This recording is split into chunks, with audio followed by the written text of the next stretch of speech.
The sliding filament theory is a fundamental concept in muscle physiology that explains how muscles contract at the cellular level. It provides insight into the interaction between muscle proteins and the mechanisms underlying muscle contraction. So muscles are composed of many muscle fibers. Each muscle fiber contains smaller units called myofibrils. Myofibrils are made up of repeated units called sarcomeres. A sarcomere is the basic structural and functional unit of a muscle. It is a segment of a muscle fiber that is responsible for muscle contraction.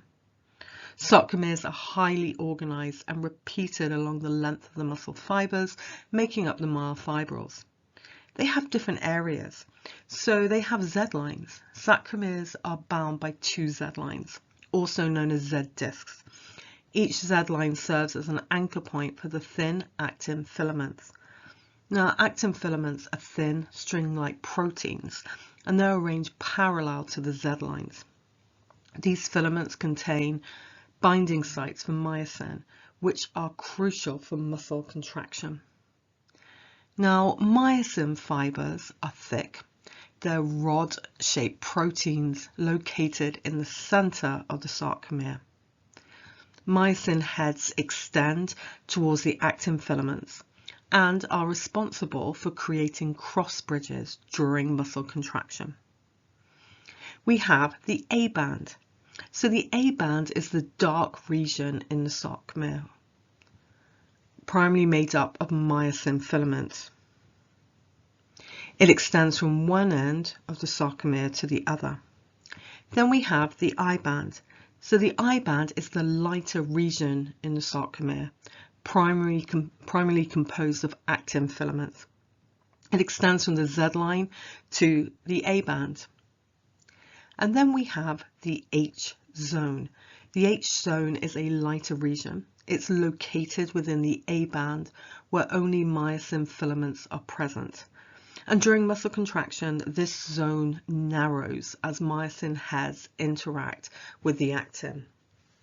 Then we have the M line. So the M line is a dark line found at the center of the A band. It provides structural support and helps align myosin filaments. So actin and myosin are two of the fundamental proteins involved in muscle contraction and a variety of other cellular processes. So let's start with actin first. The function of actin in muscle cells, it plays a central role in muscle contraction. It forms thin filaments that interact with myosin filaments to generate the force required for muscle contraction. Now, myosin is a thick motor protein composed of multiple subunits. It consists of a tail region that interacts with other myosin molecules and a head region that binds to actin during muscle contraction. Now, myosin is responsible for generating mechanical forces and movements in various cellular processes, most notably muscle contraction. The myosin head undergoes a series of changes that enables it to walk along the actin filaments, causing them to slide past one another and shorten the sarcomere during muscular contraction. So when the muscle is in a resting state, so in a relaxed muscle, actin and myosin filaments partially overlap with the sarcomere, but there is no active interaction between actin and myosin. So the nerve impulse or action potential is a crucial step in initiating muscle contraction. It's a complex electrochemical process that enables the nervous system to communicate with muscles and stimulate them to contract. The process begins when a motor neuron in the central nervous system receives a signal to initiate muscle contraction. This signal can be a conscious decision, so you decide to move your arm, or a reflex, so touching a hot object. The motor neuron, which extends from the central nervous system to the muscle, generates an electrical signal called an action potential. This signal is a rapid change in voltage that travels along the length of the neuron. It's triggered when the neuron receives a stimulus, such as a chemical signal or an electrical impulse from another neuron. So the action potential travels down the motor neuron until it reaches a neuromuscular junction, where the motor neuron meets the muscle fiber. At this junction, the motor neuron releases a neurotransmitter called acetylcholine into the synaptic cleft, so the small gap between the neuron and the muscle fiber.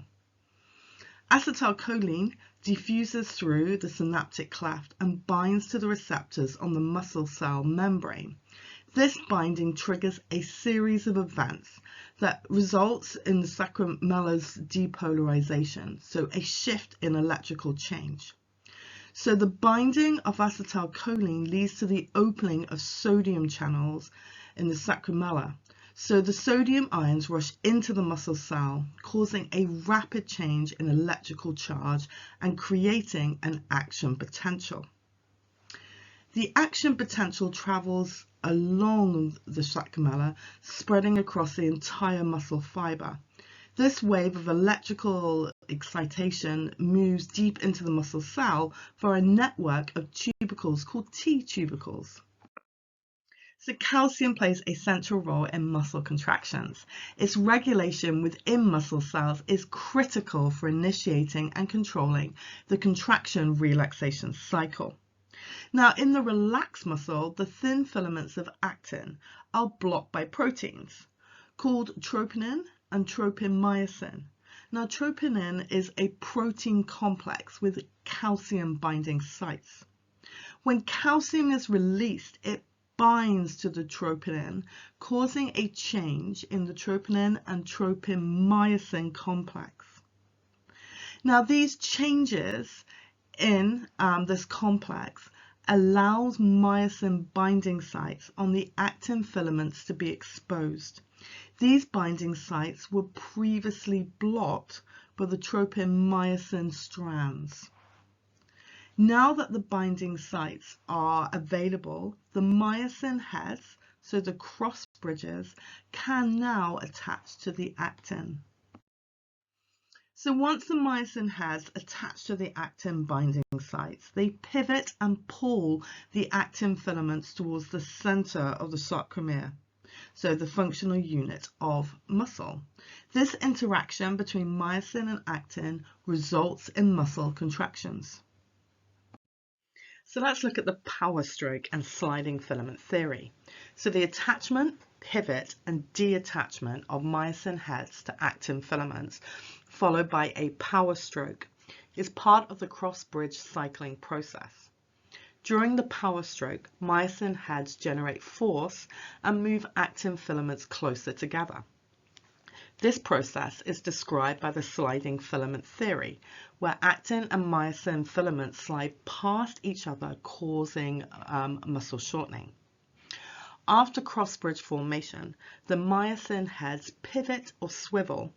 Now, this movement is known as the power stroke. The power stroke is powered by the energy release from the hydrolysis of ATP, so adenosine triphosphate, to ADP, adenosine diphosphate, an inorganic phosphate. This energy is used to generate force and move the actin filaments. During the power stroke, the myosin heads pull on the actin filaments, causing them to slide. The power stroke results in the actin filaments moving towards the center of the sarcomere. As actin filaments slide past the myosin filaments, the sarcomere shortens, leading to muscle contraction. So after the power stroke, myosin heads release ADP and PI, so inorganic phosphate, and bind to a new molecule of ATP. The binding of ATP to the myosin head causes it to detach from the actin filament. The energy from the hydrolysis of ATP and ADP and PI is used to cock the myosin head, resetting it into a high energy, ready to bind state. This cock position prepares the myosin head for another cycle of cross-bridge formation and the power stroke. The power stroke is repeated many times, with myosin heads forming new cross bridges and undergoing successful power strokes. These repeated power strokes result in actin and myosin filaments sliding past each other, causing muscle shortening and contraction. When the action potential ends and the calcium is actively transported back, the power stroke stops and muscle relaxation occurs. When the action potential ends and calcium is actively transported back into the sarcoplasmic reticulum, the power stroke stops and muscle relaxation occurs. So in summary, the sliding filament theory explains how muscle contraction occurs when myosin hairs interact with actin filaments within the sarcomeres. The binding and walking of myosin along actin results in the shortening of the sarcomeres and obviously, in turn, makes the muscle contract.